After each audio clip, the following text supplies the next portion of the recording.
What is up, y'all? Welcome back. As always in summer, it's hot and nasty in Ohio, but the thing is, that means we're close to fall, and fall means deer season. 20 gauge deer season for some people. Now, I know the 20 gauge is not a favorite of everybody, but it is a very good option for youth hunters, new hunters, small statured hunters, or people that just don't feel that they need a 12 gauge power all the time. And the thing is you can get some pretty good ammunition for 20 gauge. Don't be fooled when people say that 20 gauge is inferior. We're used to seeing it in birdshot all the time, but we don't see it in slugs all the time. When you're walking through the store, a lot of times you don't see 20 gauge slugs. If you do, they're usually some true ball or something that's like a Foster slug, a regular just cheapy thing. And that's where Brenneke steps in, because they don't make anything that's cheapy. Their ammunition isn't super expensive. Some of it can be, but it's definitely never made cheaply. This stuff always packs a punch. They really use good projectiles. They must use good powders or whatever, because it's consistent ammunition, but it's also very high powered ammunition, good velocity, good foot pounds, good downrange performance. And this 20 gauge option is no joke. This is the Green Lightning. This is a heavy field short magnum. That's what they call it. It's a 1 ounce Green Lightning slug. 20 gauge 2 3/4 inch or 70 millimeter. It's a typical Brenneke type looking slug. It's painted green, obviously for identification, and I'm sure that the antimony level is proper in there. And you can see it is a high brass shot shell. And they are marked on the side, Brenneke USA, heavy field short magnum Green Lightning. I mean, if that's not cool, what is? We're going to do some pretty simple testing today. We're going to put it on steel a couple times, see how it rings the steel, put it on paper to get our accuracy or our holds for when we shoot the gel, and then shoot the gel. We're going to be using an H&R single shot 20 gauge. This has around a 22 inch barrel. And then we're going to be using the now pretty much discontinued, I think, H&R Partner pump. That has about an 18 inch barrel, 18 1/4, 18 1/2, something like that. Now, I'm not sure what size barrel they have, but their box is marked for out of the muzzle to be 1392 feet per second. And their energy at that distance is going to be 1886. You can see where the chart moves along downrange at 25, 50, 75, and 100 yards. Let's say you stretched it out to 100 yards, you would end up at 990 feet per second according to their box, with an energy of 954 foot-pounds. So still pretty darn decent. Let's get to testing. All right, hopefully we can get the Garmin to pick this up, but no promises because it's a shotgun and the Garmin is weird in general. But let's see where we end up on that plate, but let's see how loud that thing smacks it. Not exactly where I wanted to end up, but 1366 feet per second. Point of aim, point of impact, but that could be me, the ammo, or the gun. Now let's try the single shot H&R, and I'm expecting a little bit of a different feeling out of this one. It wasn't that bad out of that pump gun, but this thing doesn't have any recoil mitigation properties to it whatsoever, and it's usually pretty nasty. But it has a better point of aim, point of impact, and I wasn't even trying that great. You can definitely feel it more in the shoulder, and we have more velocity at 1412 feet per second. Let's go take a look. All right, point of aim, point of impact, but like I said, wasn't really trying that great. I'll put up a piece of paper. We'll try it with this gun on paper at gel block distance so I know where to aim. All right, I'm going to set my front bead right on that big blue dot out there. That should give us a pretty good angle on that gel block.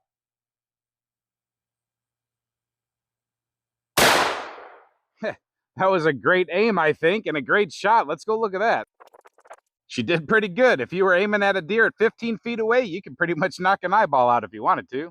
All right, hopefully I can do my job. I can't guarantee that the Garmin will, but if I get a good center punch, then we're going to get a good show on that gel block.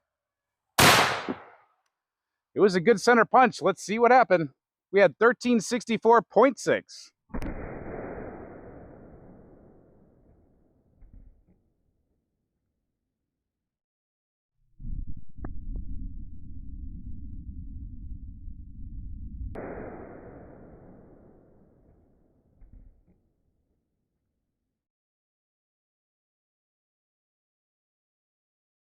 All right, I put that box up there so that you guys could see it jump. Hopefully it did for you.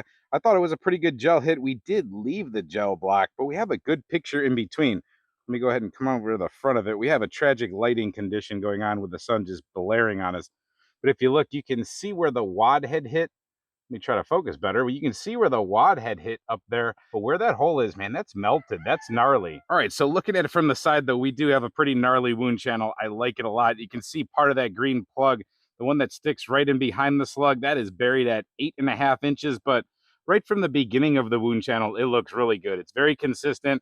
it's large. It goes on to be pretty devastating all the way down. I would say it starts to maybe taper down a little bit at the 16-inch mark, but it doesn't stop that entire tornado until about 18, 19 inches. It leaves the first block. It skims the top of the second block. It barely touched the top, just enough to kind of leave a little drag mark in it. And it flew over here and it hit this board. It snapped that board. Didn't know if you could see that on the video.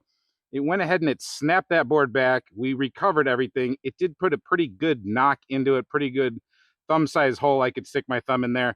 It's got the imprints from the bullet, but we recovered everything. It obviously had some good energy. We're going to go ahead and shoot it again and see how we do this time. I'm going to hit it a lot lower. Hopefully we can get a better representation for how deep it might actually get into that second block. All right, attempt number 2, Green Lightning going in. I'm going to aim lower, and hopefully we don't wind up coming out of the block again. Oh, and it stayed on the table. That's really good for us not to have to clean that block up. I think 1391.7, that should be accurate.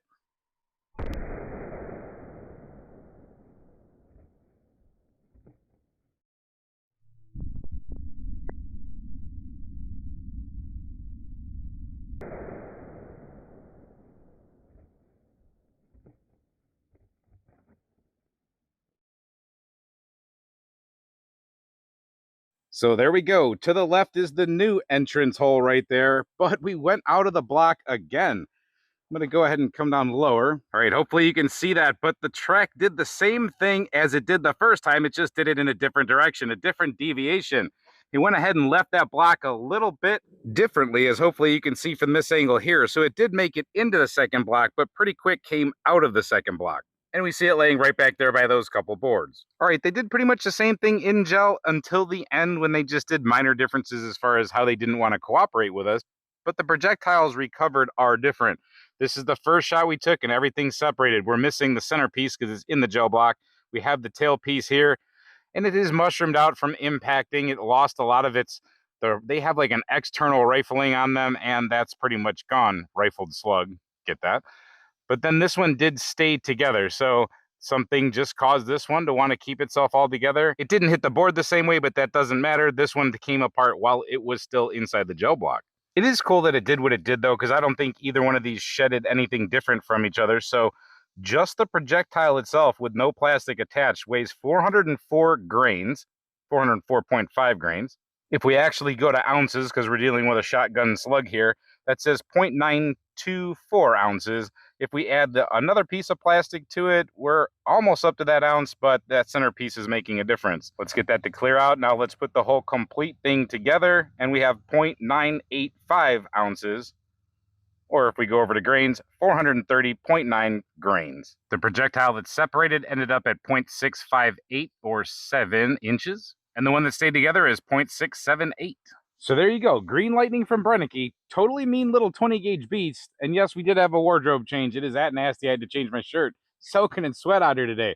That's one of the reasons I'm not going to take another shot on that gel block, because we already are seeing what it's going to do. I don't think final penetration depth in gel is going to matter if you're going to take this hunting or not. Plus the gel is getting very hot today because it's like 90 degrees out. So we're starting to lose that whole consistency thing from the first shot.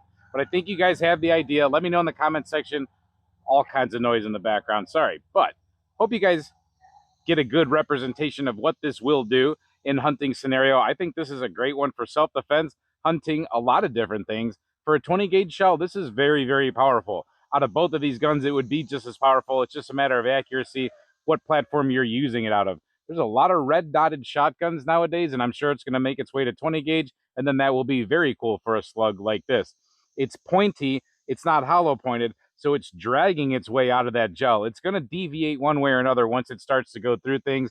It's just going to deform at the tip a little bit. One side's going to get a little bit drag heavy, and it's going to pull one way or the other. I think that's just the nature of it. But being that it is pointy, it will drive in through things instead of expanding and dumping all of its energy. It has a pretty wild energy dump anyway, as you can see from the wound path, and I keep pointing that way because that's where the gel block is. So I think it's kind of a multi-purpose round. It will get through barriers, I'm assuming also. This is pretty much, in my opinion, the black magic of the 20 gauge world. Again, let me know what you think in the comment section. Hope you enjoyed this video. Hope to see you at the next video. And until then, stay safe, have fun, and keep shooting. Maybe try some 20 gauge.